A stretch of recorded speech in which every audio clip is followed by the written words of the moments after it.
plus open, or just do the open? And I'll start with our first speaker, Mark. Thank you, Mr. Giovanni Kenny. If it's okay with the club, I'd like to stay within the frame that was assigned on the schedule, and it would be my preference to get what I saw, what I heard, what I felt, and if there's any time left for additional panel. Okay. So, then I will need someone to evaluate Mark for what they saw. All right, James. And now, for what someone heard. I'll do felt, what I felt. And now for what someone heard. All right, well. So Mark is coming. We know what his evaluators are. And we'll go to Mr. Fred Haley. Just an open panel. Open panel. And we'll move down the line. Mr. Bill Mills. Open. I'll do open. Actually, I don't even have it down for that. Mr. Bob Warren, it says panel evaluation 5 minutes, is that indicating that this is open? Open would be great. I also have a book. I'm speaking from the professional speaker book. So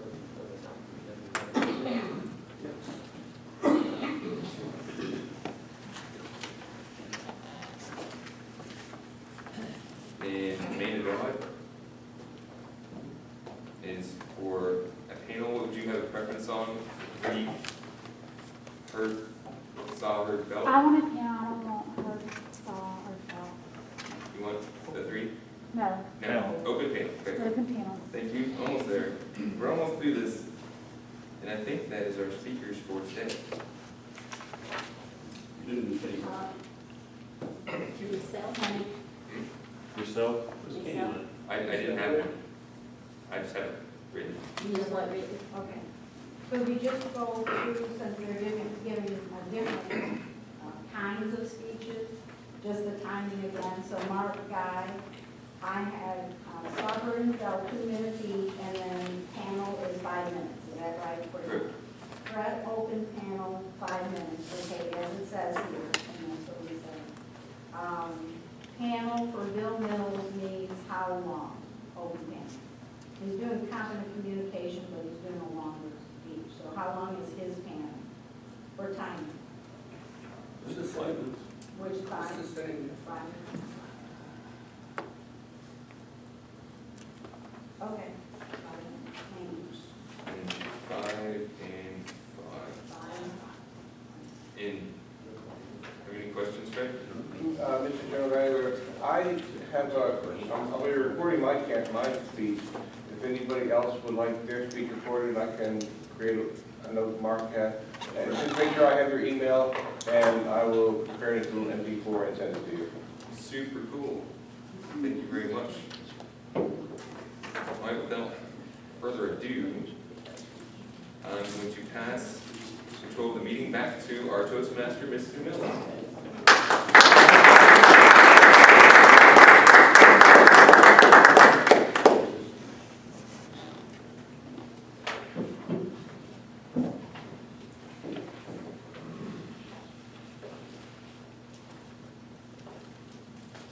Our first speaker joined Toastmasters in 2012 in Winter Haven, Florida.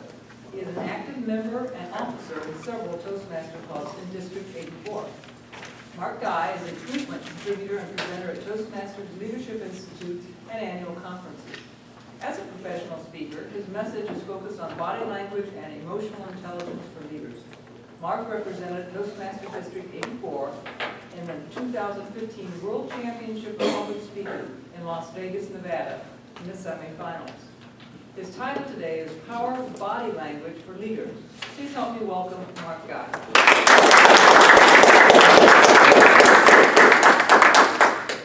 Good morning, fellow Toastmasters. Good morning. And yes, the Global Advanced Leaders Toastmasters in Jacksonville. It is my pleasure to be here. It's probably the 3rd or 4th time I'm in Jacksonville, and I love it every time I come. It is outside of my normal zone, and great to meet other Toastmasters family, especially in District 84. This presentation, I'd like to offer you a possibility and actually ask for your help. Would you help me? Yes. This presentation, I'd like to make it as interactive as possible. So it is not just going to be me talking. I would like for everyone to contribute and jump in right as I'm speaking. Don't worry, I'm not offendable. I will go through it and we'll read this presentation as we go along. Will that be okay? Yes. Thank you. So the first question I have for everyone is this. How do you show up when you first enter the room? Forcefully. Forcefully, okay? Is that how you always show up? Everywhere you go? Are we? Yes, we're ready to go. Let's Are go. we ahead of time or are we coming in late? How do you show up now? How did you show up today? I showed up quickly. Quickly. Yeah. Okay, because you were late. Okay. Did you see what Kenny just did? He just did this gesture right here. Just a little for like 2 seconds right before he started speaking. Did you catch that? You were telegraphing how you were feeling about this event just before you set it out. Did you know that you gesture before you speak? Sometimes, yes. Well, okay. Well, actually, on average, everyone does. You gesture just a little bit before you speak, just a millisecond or more. So you just said, in the United States, this is okay. In other parts of the world, maybe not. But so you came in quickly. And you said forcefully? Okay. What does it mean forcefully? Does that mean that you're ready? What does that mean for you? Confidence. Confidence, okay. Preparedness. Confidence, preparedness, competence, okay. Leadership. Leadership. Okay, well, this is a leadership club, obviously, Toastmasters. Thank you. Anybody else, how do you enter the room? With anticipation. With anticipation, with anticipation, okay. Anticipation of, What I expect the meeting to be. I okay. expect to be contributing, Contributing, and so I expect to contribute somehow. Often I don't know how. okay.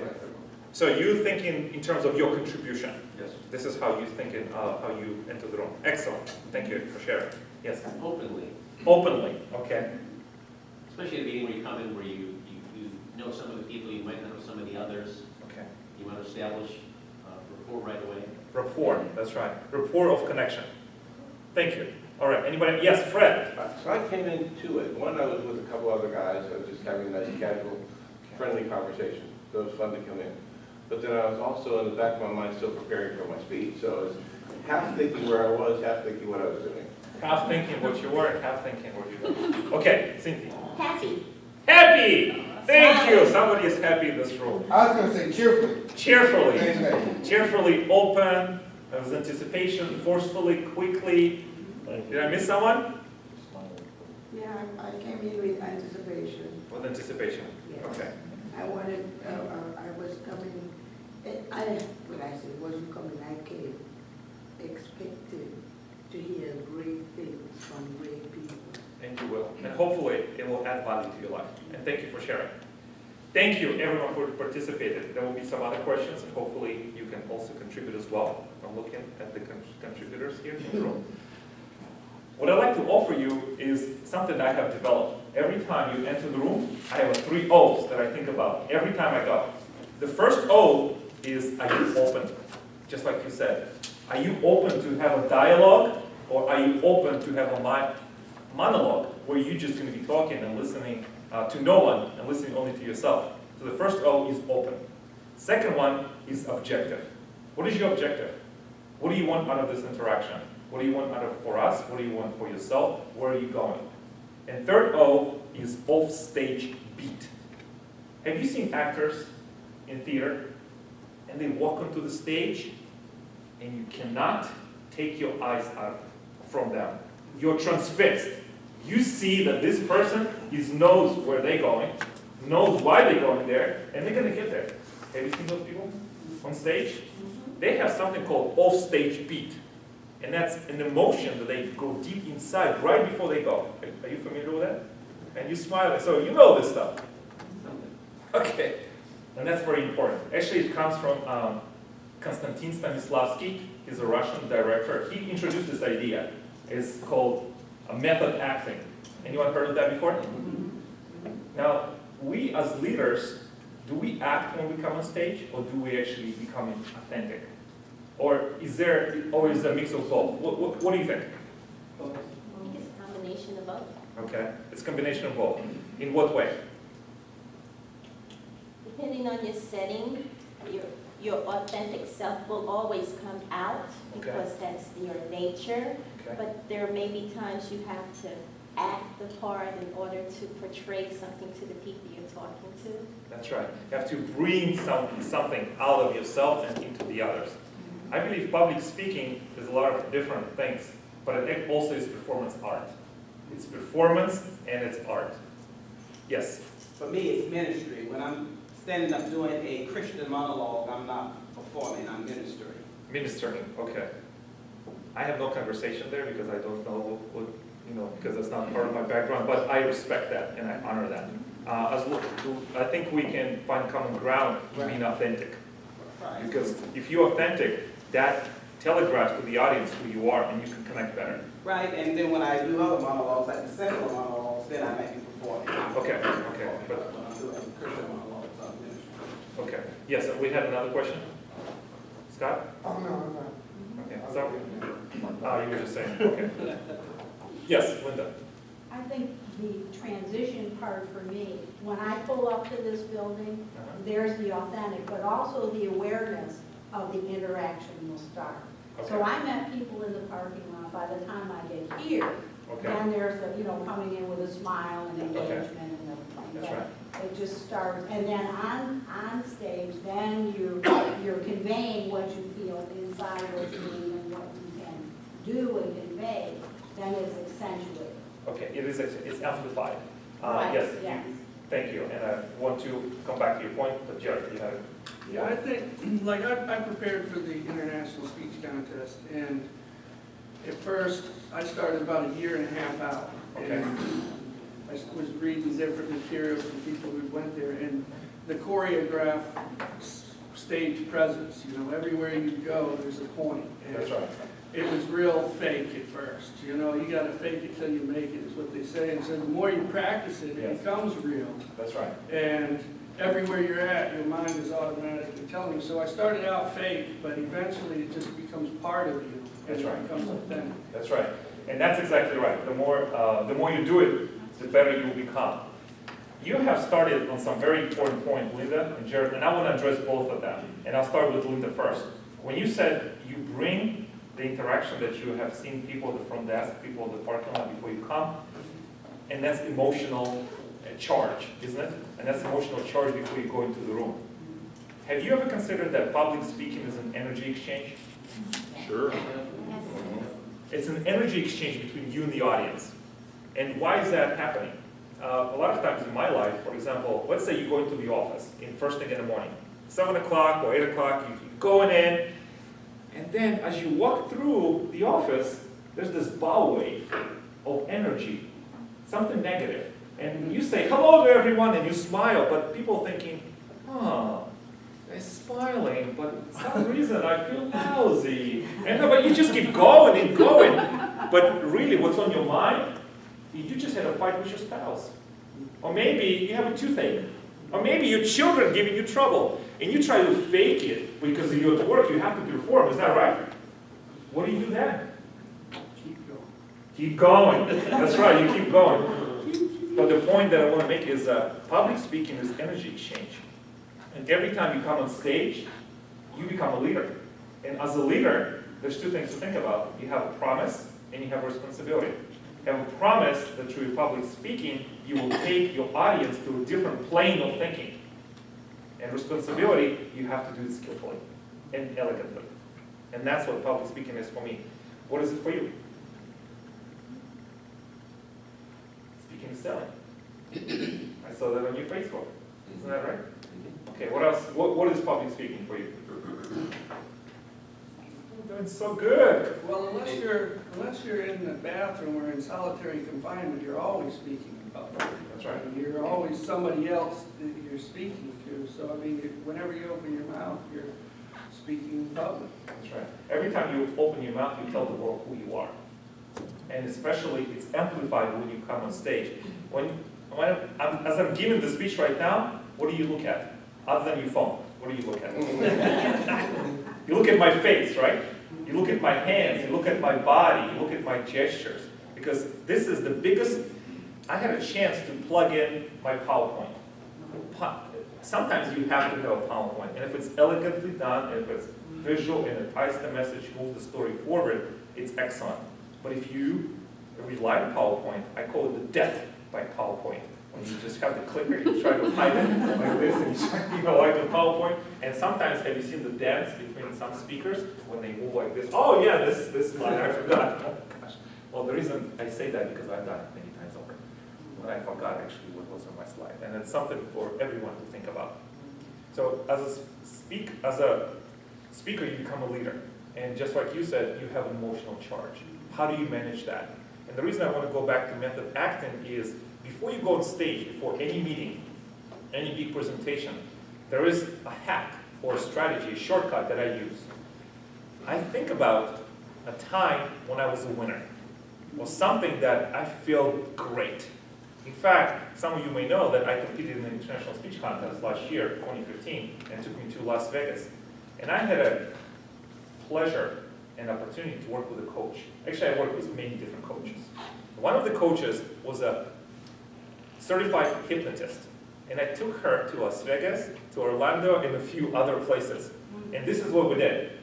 We just sat down. I sat across from her. She sat across from me.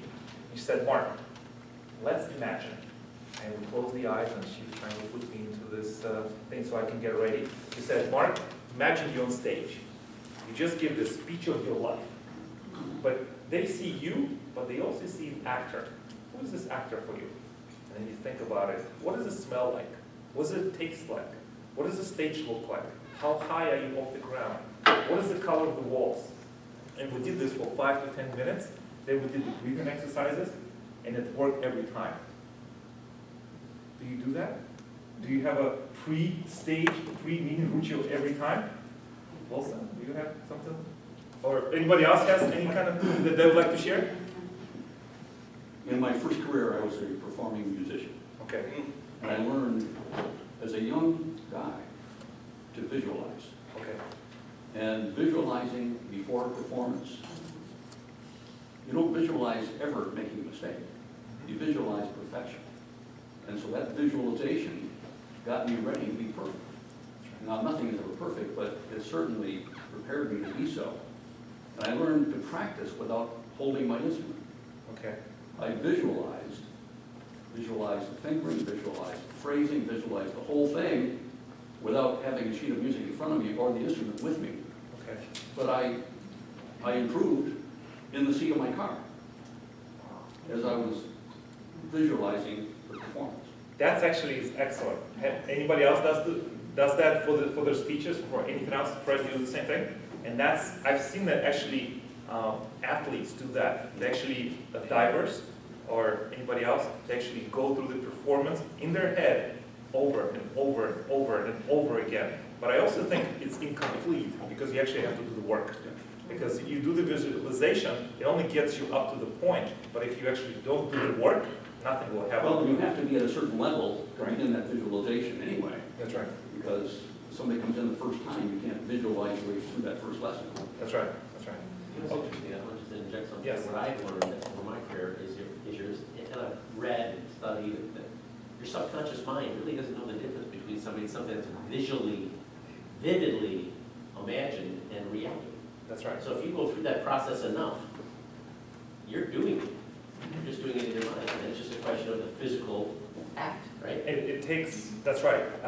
Your subconscious is actually what rules everything you do. Right. Your conscious, I think, is just pretending to know what's going on, but your subconscious is actually what drives the train forward. And that's, I believe in that as well. Thank you for sharing that. And I want to actually point out something very important, what you said. Do you ever feel that when you're going to present the speech of your life, or maybe a meeting, that you might gesture something, or look at somebody the wrong way, or position you behind to someone, not to anyone, but just, you do something different and it's going to ruin everything? Do you ever have this fear? No, probably you not.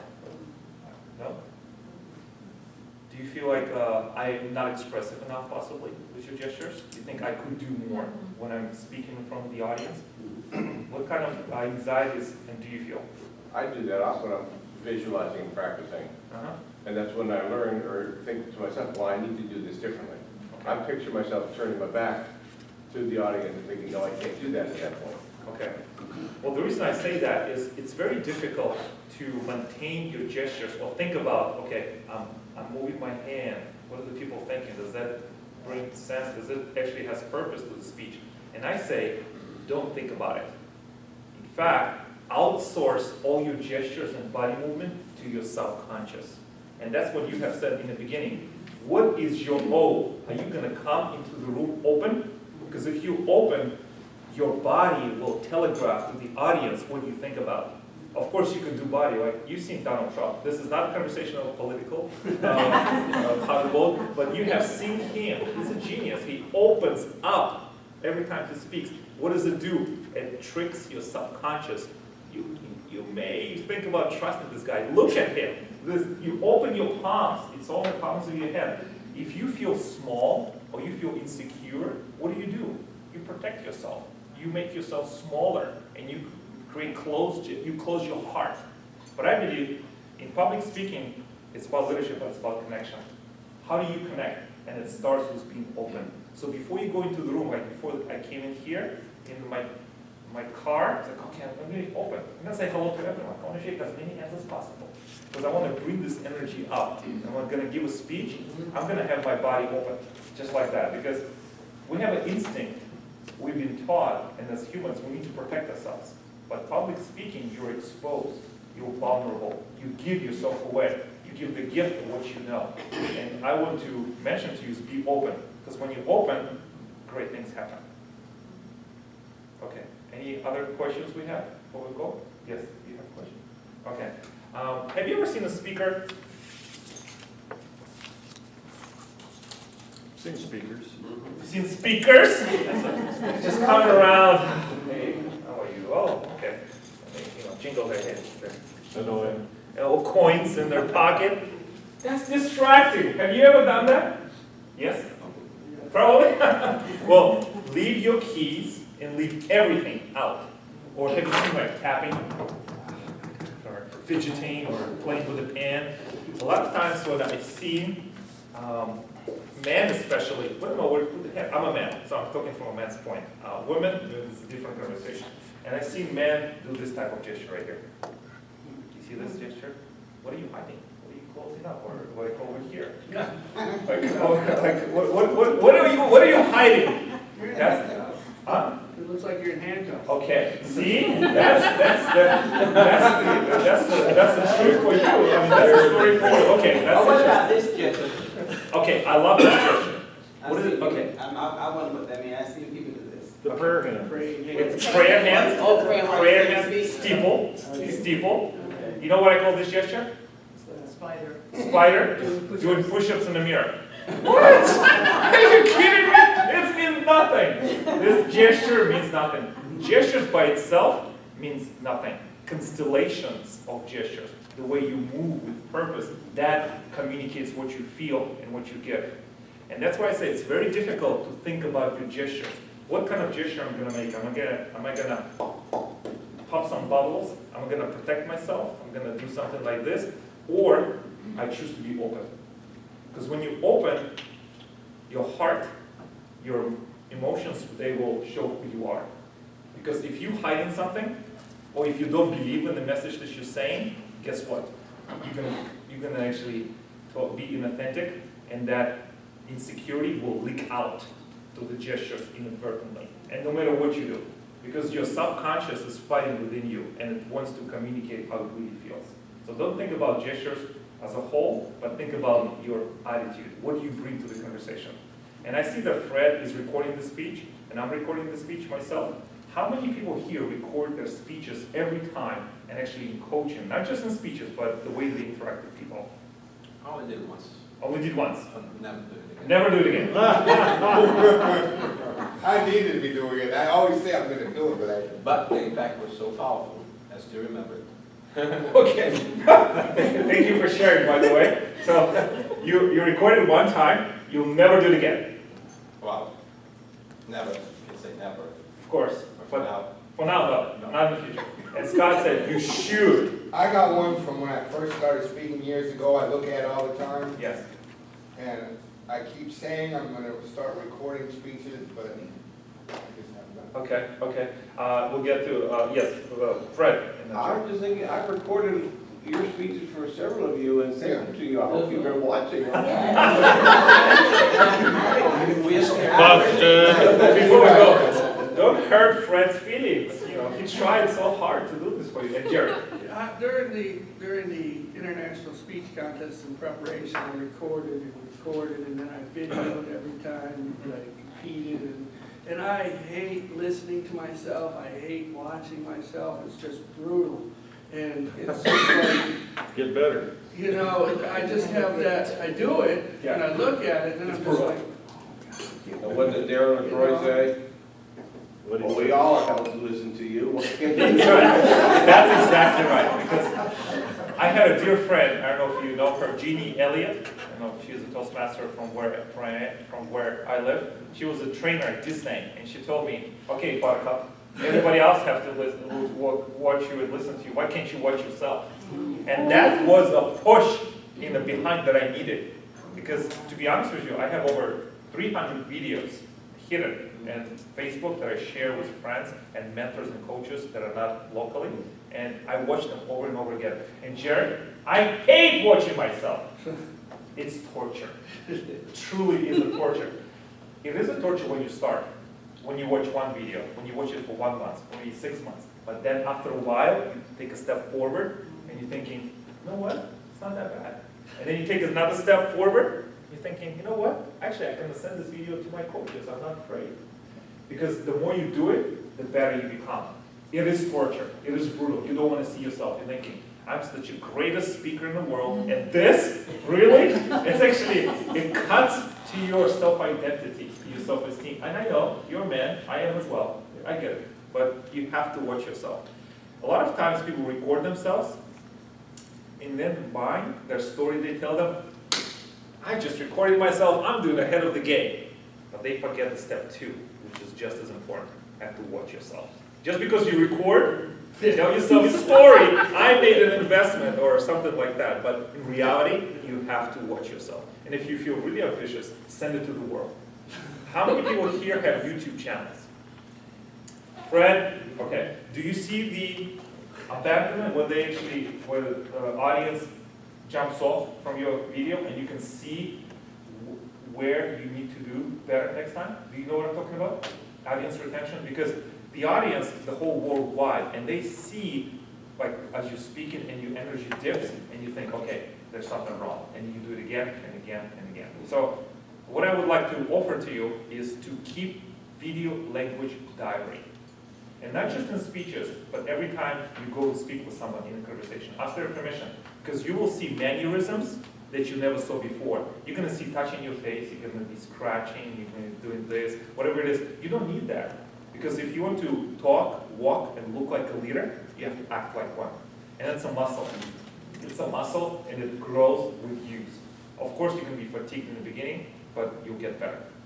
How much time do we have left? Because I know it's already 9:40, so I need to wrap it up. I have your speech time at 24 minutes, but he's asking about agenda time. Okay. he has 6 minutes.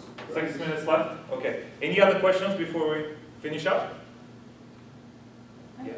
Yes. It's not a question, but as I listen to you speaking about recording and looking at yourself, at first it would seem for real that, oh, this is not what I want to represent. But personally, I feel it's a good thing to do because you actually can change the things about the speech that is not pleasing to you. If you do not like it, I don't think your audience will either.